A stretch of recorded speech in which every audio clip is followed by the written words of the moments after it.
నమస్తే. పార్ట్ 1లో చెప్పాను కదా! పార్ట్ 2లో కేక్ ఏం చేస్తారో చెప్తానని చెప్పి. ఆ స్టిక్‌తో అయితే మా వాడు కేక్‌ని స్మాష్ చేయడానికి ట్రై చేశాడు. అది అవ్వలేదు. ఇంకా వాళ్ళ చెల్లె చూసి ఇంకా కేక్ పైన ఎగబడింది.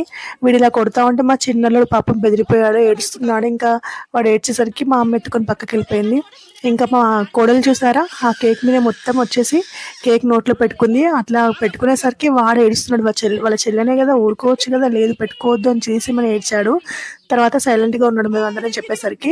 ఇంకా మా పాపనైతే కేక్ తినమంటుంటే తినలేదు. ఆ నైఫ్ గుంజుకుంటే ఏడుస్తా ఉంది. లాగేసుకుంటే నైఫ్ ఇచ్చే వరకు ఏడ్చింది. మళ్ళీ నైఫ్ ఇచ్చాక ఆ నైఫ్ మాత్రమే నోట్లో పెట్టుకొని సైలెంట్‌గా ఉంటుంది.